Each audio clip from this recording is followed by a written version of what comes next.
মহাকুম্ভে অমৃত স্নানে গিয়ে ভিড়ের চাপে অসুস্থ হয়ে অকালে মৃত্যুর কোলে ঢলে পড়ল মালদার এক প্রাথমিক শিক্ষক। শুক্রবার সাত সকালে মৃত শিক্ষকের নিথর দেহ গ্রামে পৌঁছালে গভীর শোকের ছায়া নেমে এলো মালদার বৈষ্ণবনগর থানার বীরনগর ২ নম্বর গ্রাম পঞ্চায়েতের চরবাবুপুর এলাকায়। জানা গেছে মৃত স্কুল শিক্ষকের নাম অমিয় সাহা, বয়স ৩৩ বছর, বাড়ি বৈষ্ণবনগর থানার বীরনগর ২ নম্বর গ্রাম পঞ্চায়েতের চরবাবুপুর এলাকায়। তিনি বৈষ্ণবনগরের কার্তিকটোলা প্রাথমিক বিদ্যালয়ের শিক্ষক ছিলেন। পরিবার সূত্রে খবর, তিনি গত মঙ্গলবার পরিবারবর্গ সহ আত্মীয় স্বজনদের 10 জনের এক দল নিয়ে উত্তরপ্রদেশের প্রয়াগরাজের মহাকুম্ভ মেলায় যান অমৃত স্নান করতে। সেখানে বুধবার পৌঁছে যথারীতি অমৃত স্নানও করেন, কিন্তু ফেরার সময় প্রচণ্ড ভিড়ের চাপে তিনি হঠাৎ করেই অসুস্থ হয়ে পড়েন। শুরু হয় শ্বাসকষ্ট। তাকে তড়িঘড়ি করে পরিবারবর্গ কোনো রকমে হাসপাতালে নিয়ে যান, কিন্তু হাসপাতালে যাওয়ার আগে রাস্তাতেই তার মৃত্যু হয় বলে খবর। এরপর শুক্রবার সকালে মৃত স্কুল শিক্ষক অমিয় সাহার নিথর দেহ গ্রামের বাড়িতে পৌঁছায়। স্বভাবতই কান্নায় ভেঙে পড়েন পরিবারবর্গ। গভীর শোকের ছায়া নেমে আসে গোটা এলাকায়। আমরা গেছিলাম এখান থেকে গেছিলাম 28 তারিখে। 28 তারিখে যাওয়ার পর ওখানে 29 তারিখে ভোরবেলায় ওখানে স্নান করেছি, ভোর 3:30টায় স্নান টান করে পুজো করে দিয়ে আমরা বেরোবো। তখন রাস্তাতে লোকের সঙ্গে চাপাচাপি খুব, লোক তো আর এক দুটো নয়, মোটামুটি 2-4-10 কোটি লোক। তার চাপাচাপের মধ্যে পড়ে গেলাম। ওই চাপাচাপের মধ্যে 20 কিলোমিটার রাস্তা আবার হেঁটে আসতে হলো আমাদের, গাড়ি ধরার জন্য, যেখানে পার্কিংয়ের গাড়ি ছিল। ওই গাড়ির কাছে এসে বলছে যে মুখটা আমার ধর করছে, তখনই ও এক্সপায়ার করে গেছে। তখন কিন্তু আর কিছু বলার কোনো সুযোগ পাইনি। আমরা 25 তারিখ গিয়েছিলাম, ফরাক্কা থেকে গিয়েছিলাম। আমাদের বানারসের টিকিট ছিল, 10 জন গিয়েছিলাম। ওখান থেকে 2 দিন বানারস থেকে 27 তারিখ ওখান থেকে বেরিয়েছিলাম। 28 তারিখ পৌঁছালাম প্রয়াগরাজ। 28 তারিখ সারাদিন, 29 তারিখ সারাদিন থেকে 29 তারিখ স্নান টান করে ভোর 4টার দিকে বেরোলাম। বেরোনোর পর ওখান থেকে পুরো জ্যাম মানে 2 দিক থেকে মানুষজন আসা যাওয়া করছে, এই দিক থেকে ওই দিক থেকে, কোনো দিকে কোনো যাওয়া আসার সিস্টেম নাই, সব জ্যাম্পে ফেসে। পুলিশ যত যাওয়া ছিল সব উপরে, পুলিশ গাড়ির উপর থেকে দেখছে, কোনো কিছু সিস্টেম ঠিক নেই, সব সিস্টেম ভুল। এবার ওই ঠেলাঠেলির জন্য ও ওখান থেকেই পুরো একদম শেষ, চলতে পারছিল না, ওখানেই শেষ হয়ে গেছিলো। তারপরে ওখান থেকে ওকে গাড়িতে নিয়ে এলাম, গাড়িতে এসে হসপিটাল নিয়ে যাচ্ছি, সমস্ত ডেট। এবার ওখান থেকে ওই হসপিটাল থেকে বেরিয়ে অন্য হসপিটাল গেলাম, ওখানেও বললো ডেট। এদিকে এই খবর পেয়ে বৈষ্ণবনগরের বিধায়ক চন্দনা সরকার শুক্রবার সকালে মৃত স্কুল শিক্ষকের বাড়ি যান। তিনি মৃতের পরিবারবর্গকে সমবেদনা জানান। পাশাপাশি তিনি মহাকুম্ভ মেলার পরিকাঠামো এবং পরিকল্পনাহীনতার অভিযোগ তুলে উত্তরপ্রদেশের যোগী সরকারের কড়া সমালোচনা করেন। আজকে আমাদের বিধানসভার অন্তর্গত বীরনগর 2 জিপির অমিয় সাহা, প্রায় 33 বছর বয়স, মহাকুম্ভ মেলায় গিয়ে গত 2 দিন আগে মৌন স্নান করতে গিয়ে ভিড়ের চাপাচাপিতে মারা যায় এবং আজকে তার বডি এসেছে সকালবেলায় প্রায় 7:30টা নাগাদ।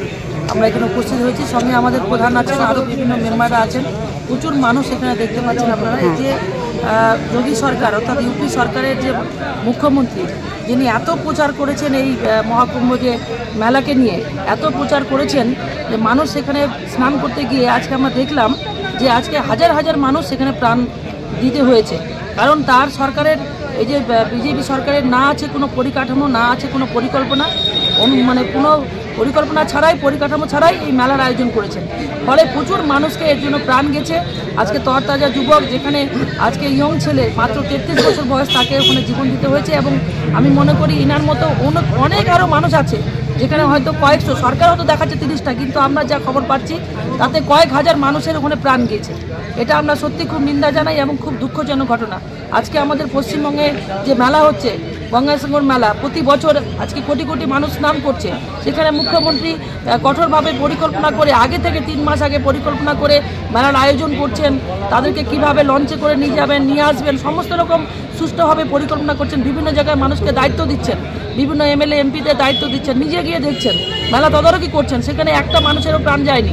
আজকে ইউপি সরকার এমনভাবে মেলা করছেন যাতে করে মানুষের প্রাণ নেওয়ার জন্য তারা ব্যস্ত হয়ে পড়েছে। আজকে এত মানুষের প্রাণ গেছে, আজকে গঙ্গাসাগরে দেখছেন কোনো মানুষ মারা যাচ্ছে না, অথচ দেখেন যে মহাকুম্ভে মানুষ, এত হাজার হাজার মানুষ মারা যাচ্ছে। এটা খুব দুঃখজনক ঘটনা এবং এটা আমরা নিন্দা জানাই।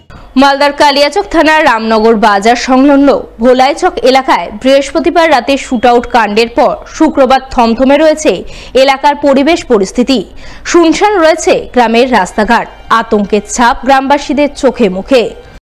উল্লেখ্য, মাসখানেকের মধ্যে মালদায় পরপর একাধিক খুন ও শুটআউটের ঘটনা ঘটেছে। বিশেষ করে মালদার ভারত বাংলাদেশ সীমান্তবর্তী এলাকাগুলিতে বেড়েছে দুষ্কৃতী দৌরাত্ম্য, যার ফলস্বরূপ কখনো পুলিশের উপর হামলা চালিয়েছে চোরাকারবারিরা, আবার কখনো চোরাকারবারিদের দুই গোষ্ঠীর মধ্যে শুটআউটের ঘটনা ঘটেছে।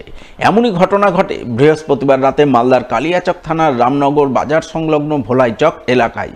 সেখানে একটি মদের দোকানের সামনে আমবাগানের মধ্যে দুই গোষ্ঠীর মধ্যে বচসা গন্ডগোল বাঁধে, যার জেরে শুটআউটের ঘটনা ঘটে। এক পক্ষের গুলিতে অপর পক্ষের একজন গুলিবিদ্ধ হন এবং অপর একজনের মাথায় হাঁসুয়ার কোপ মারায় তিনি গুরুতরভাবে জখম হন। বর্তমানে দুজনেই মালদা শহরের এক বেসরকারি হাসপাতালে চিকিৎসাধীন। এই ঘটনার খবর পেয়ে রাতেই কালিয়াচক থানার পুলিশ ঘটনাস্থলে পৌঁছায়। পুলিশ তদন্তে নেমে অপরাজিতা সরকার, রকি সিংহ এবং চিরঞ্জিত মণ্ডল নামে তিনজনকে গ্রেপ্তার করে বলে খবর। উল্লেখ্য, ঘটনাস্থল থেকে মাত্র 3 কিলোমিটার দূরে রয়েছে ভারত বাংলাদেশ সীমান্ত। তাই প্রাথমিক তদন্তে পুলিশের অনুমান চোরাচালান নিয়ে দুই গোষ্ঠীর লেনদেন সংক্রান্ত গণ্ডগোল নিয়েই এই শুটআউটের ঘটনা। যদিও গুলিবিদ্ধ যুবক অসীম মণ্ডলের পরিবারবর্গের দাবি অসীম চোরাচালানের সঙ্গে যুক্ত নয়, সে কৃষিকাজ করে। তবে তাকে কেন গুলি করলো দুষ্কৃতীরা সেই বিষয়ে তারা কিছুই জানাতে পারেননি। আমি বাড়িতে ছিলাম, পরে শুনলাম কি অসীমকে গুলি করেছে, তখন আমি আসলাম বাড়ি থেকে। তারপরে মেয়েরা সবাই গেল মালদা, বেগুনের জমি থেকে বাইকে আসতেছিল। এইটাই আমি জানি, আর কিছু জানি না। আমার যা সবজি করে, বেগুন করে, কলার বাগান, চাষি, হ্যাঁ এগুলো চাষ করেই খায়। কালকে জমিন থেকে আসতেছিল, তারপর শুনলাম কি বল কে গুলি করে দিল, এইটাই শুনলাম। আর আমি তো কিছু জানি না। জামাই কিছু করে না, কোনো দল করে না। আর আমার বাড়ি হলো ভিতরখানে, বিকাশের বাড়ির কাছে। পুলিশ বলছে কি যে আপনার জামাই ব্রাউন সুগার পাচার করে। আমি ওটা বলতে পারবো না, আমরা জানি না। ওরা কি বলবো, আমরা মেয়ে ছেলে কি জানি। ওগুলা 2টা কি 3টা ধরেছে, এটাই শুনেছি, আর কিছু শুনতে পারি। কোনো শত্রুতা ছিল আপনার জামাইয়ের? না। তাহলে গুলি কেন করলো? ওইটাও বলতে পারবো, বাড়িতে ছিল। আমি গুলি শুনে তারপরে এখানে গুলি মারলো। আমি ওষুধ কোমর লিয়ে উঠতে পারি, শুনতে পাচ্ছি যে পরে যে গুলি করে দিল আপনার ছেলেকে। আমি হাঁটতে পারি না, যেতে পারি না, বলতে শুনতে পাই। গুলি কেন করলো তো ওইটাও পরে শুনছি যে গুলি করে দিল। আপ কে কি করলো তো আর কে আছে আমার একটা ছেলে, আমি তো উঠতে পারি না, তো আমি কি শুনবো না। আমার ছেলে তো মেশিন আছে, জল দেয়, ধান কাটবো তো ধান আছে, ধান কাটতে যায়, কলার বাগান আছে, জল দেয়। পুলিশ বলছে কি যে আপনার ছেলে নাকি পাচার টাচার করে বাংলাদেশে। না না, বাংলা কেউ বলতে পারবে না কি বাংলাদেশে আমার ছেলে যায়, যায় না, ওগুলা যায় না রে। এদিকে এই ঘটনার পর শুক্রবার সকাল থেকেই ভোলাইচক এলাকার পরিবেশ পরিস্থিতি রয়েছে যথেষ্টই থমথমে। যে আমবাগানের মধ্যে শুটআউটের ঘটনা ঘটেছে তার পাশের রাস্তা দিয়ে লোকজনের সেরকম আনাগোনা চোখে পড়েনি। এলাকার রাস্তাঘাট অনেকটাই শুনশান রয়েছে। গ্রামবাসীদের চোখে মুখে রয়েছে আতঙ্কের ছাপ। ছেলে মেয়েরা তো সব স্কুল যায়, এখান দিয়ে যাওয়া আসা করে, এখানে বলে ঝামেলা হয়েছে। এটা আমি শুনলাম এখন এসে, মানে ছিলাম না বাড়িতে, গ্যাসর নিয়ে গেছি। তা আপনারা আতঙ্কে আছেন? এই ধরনের আতঙ্কে তো আছে, মানে সেই ধরনের হলে তো অসুবিধা হবে, সব কেউরই অসুবিধা হবে। ছেলে মেয়েদের স্কুল যাচ্ছে, এখানে তো অসুবিধা, ভয়, মানে গার্জেনেরও ভয়। কালকে এখানে আমরা ওইরকম মানে গ্রামে দাঁড়িয়েছিলাম, মাথায় আমাদের ওখানে কালী মন্দির আছে, দেখছি তো যে একজনকে গুলি লেগেছে, আর একজন মানে মেরেছে, বন্দুক টন্দুক নিয়ে যা হোক মেরেছে। তো ওদেরকে আবার ওখান থেকে হসপিটাল গেছে। ওই রকম আমার কিছু জানা ছিল না, হ্যাঁ মেরেছে এইটুকু শুনেছি। এরা অ্যাকচুয়ালি কি করে যারা মানে গুলি লেগেছে যাদের? ওরা কৃষিকাজ, জমি যে খাটাখুটি করে ওটা থেকেই চলাফেরা করে, মানে সবজি টবজি চাষ করে আর কি। পুলিশ বলছে এরা ব্রাউন সুগারে যুক্ত। ওটা আমার জানা নেই। আর বলছিলাম যেখানে ঘটনাটা ঘটেছে একটা মদের ভাটি আছে, ওইখান দিয়ে তো স্কুলের লোক যাতায়াত করে, ছেলে মেয়েরা। হ্যাঁ, তো এই বিষয়টি জানেন? না, ওই স্কুল আছে, 2-3টা স্কুল আছে। কি কি আছে স্কুল? স্কুল আছে রামকৃষ্ণ আদর্শ বিদ্যাপীঠ, তারপর একটা হাইলাইট, হ্যাঁ পাকাকোট প্রাইমারি স্কুল, এটা স্কুল আছে। ওই রাস্তা দিয়ে যাতায়াত করে মানুষজন, এমনি ছাত্রদেরও অসুবিধা হয় ঠিকই, একটু ভয়ও করে যে এইরকম হয়ে যাচ্ছে মাঝে মধ্যে। হ্যাঁ, সে আতঙ্কে তো থাকবেই, এইরকম গুলিগালাজ হয়ে যায় তো এটা তো আতঙ্কতে থাকবেই। ফের নিষিদ্ধ মাদক উদ্ধার করলো মালদার বৈষ্ণবনগর থানার পুলিশ। কয়েক লক্ষ টাকার মাদক সহ গ্রেপ্তার করলো এক যুবককে। পুলিশ সূত্রে জানা গেছে, ধৃত যুবকের নাম ইকবাল শেখ, বাড়ি কালিয়াচক থানার আলিপুর এলাকায়। শুক্রবার ভোরের দিকে সে বৈষ্ণবনগর থানার সাউথ মালদা কলেজ সংলগ্ন তালতলা মাঠ এলাকায় সন্দেহজনকভাবে ঘোরাঘুরি করছিল। ওই সময় বিশেষ সূত্রে খবর পেয়ে বৈষ্ণবনগর থানার পুলিশ তাকে পাকড়াও করে। তল্লাশিতে ধৃতের ব্যাগ থেকে উদ্ধার হয় 453 গ্রাম ব্রাউন সুগার। সে বিপুল পরিমাণ ব্রাউন সুগার কোথায় পেল, কী উদ্দেশ্যে কোথায় নিয়ে যাচ্ছিল, এই সমস্ত নানান দিক খতিয়ে দেখতে পুলিশ তদন্ত শুরু করে এবং তদন্তের স্বার্থে শুক্রবার ধৃতকে 7 দিনের পুলিশি হেফাজত চেয়ে পেশ করে মালদা জেলা আদালতে। ইংরেজবাজার পৌরসভার অর্থানুকূল্যে নাকা ড্রেনের উপর দিয়ে স্ল্যাব বসিয়ে সাধারণ মানুষজনের চলাচলের রাস্তা তৈরি হলো 18 নম্বর ওয়ার্ড এলাকায়।